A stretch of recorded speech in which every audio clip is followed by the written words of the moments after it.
Welcome back to another week in speculation. I'm Josh with GoCollect, and this week we're kicking things off with a look at the hottest selling Silver Age comics of the past month. This is the era that introduced your favorite characters like Spider-Man and the Fantastic Four. But we're mostly going to be focusing on Daredevil. Before we get started, I want to encourage you to subscribe and turn on those notifications so you don't miss out when we drop a new video. This episode contains content from our blog, so if you want to read the full story, check out the link below. Let's get started with a look at the 5 hottest selling Silver Age comics of the past 30 days. Daredevil Born Again is slated for spring of 24, and it's drumming up plenty of buzz among fans and collectors alike, sending buyers after the Man Without Fear's greatest books and sending those books up the hottest comics list. XMen number 9 has shot a whopping 73 places up the list over the past 30 days. This book contains the first Avengers crossover in an X-Men title, and the historic meeting of these two iconic teams is probably what's making buyers interested. It's holding value pretty well too. The most recent sale was a CGC 6.5, which sold for $715 last month. That's $210 more than the sale before that. Most recent sales have been in the $500 to $600 range though. Up 66 spots is Amazing Spider-Man number 16, which is another comic featuring an epic team-up. This one gives us the first meeting between the two best Silver Age street-level heroes, Spider-Man and Daredevil. It's also one of the 7 times Daredevil wears the classic yellow and red suit before he switches to the all-red version in Daredevil number 7. With Charlie Cox already appearing in Spider-Man No Way Home, this is a team-up we might get to see again, so it's no surprise that buyers were adding this book to their collections. Silver Surfer number 1 is also up 66 spots. What more can be said about one of the most iconic comic covers of all time? This is a comic that has spawned countless homage covers over the years and has been a central piece of many collections since it debuted in 1969. Investors are flocking to it because it's more affordable now than it's been over the past few years, like so many others recovering from the COVID boom. Back in March, 3 CGC 6.5 copies of this book sold for more than $1,000 each. Now it looks like you can easily get a 15 to 20% discount on that grade.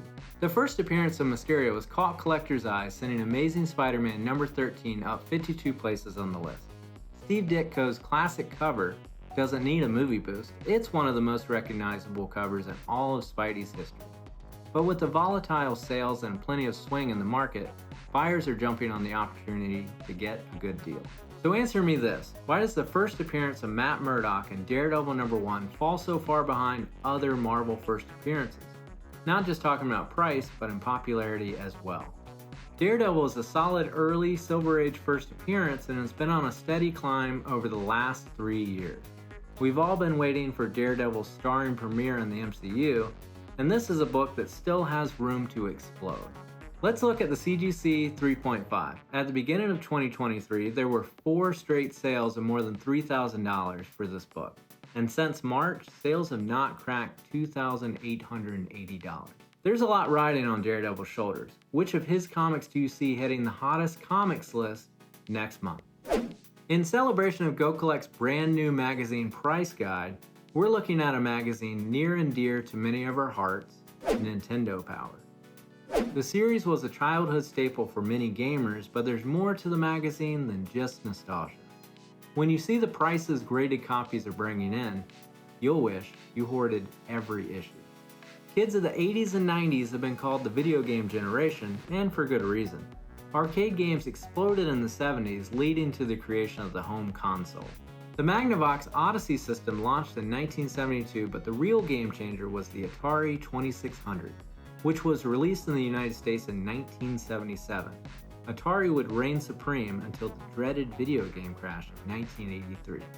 As the video game market limped along, Japanese gaming giant Nintendo saw an opportunity. The corporation brought its Famicom console to North America and released it as the Nintendo Entertainment System. Seemingly overnight, Nintendo of America dominated the sales charts. With that booming popularity, the company launched a free North American fan club in 1987 along with its own newsletter, Nintendo Fun Club News, which ran for 7 issues. A year later, the newsletter would evolve into one of the most famous video game magazines ever published, Nintendo Power. The magazine was aimed at promoting and reviewing the current and upcoming titles for the NES and subsequent systems. It even had its own teenage cartoon mascot, Nestor, and a paid hotline gamers could call for tips. The title ran for over 3 decades and with different companies handling the publishing duties. So what are graded copies of Nintendo Power selling for? In April, a CGC 9.8 Nintendo Power No. 1 sold for $108,000 at Heritage, making its mark as the highest price paid for a graded copy of the magazine. And over the last year, books from the series have been making more and more appearances at auctions. It was a sad day in 2012 when Nintendo Power 285 hit the presses. After more than 20 years, the publication was coming to a close. To tug at our heartstrings, Nestor made one last appearance, mourning the end of an era. If you happen to own a high-grade copy, you can dry those tears. A 9.6 sold for over $400 in January, and a graded 9.4 subscription edition brought $317 in June. Nintendo Power isn't the only magazine attracting the attention of buyers.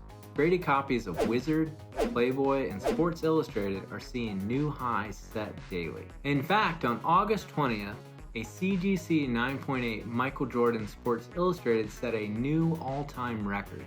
It sold for $126,000, the highest price ever paid for a graded magazine. So what magazine will claim the title next? With the market still so young, it could be almost anything. Did you read Nintendo Power? How many copies did your mom throw in the trash? Because we feel your pain. That does it for this week. Once again, check out the blog, link down in the description below, and be sure to check out our price guides for graded comics, video games, concert posters, and now graded magazines.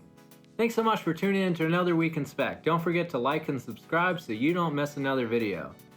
See you next week.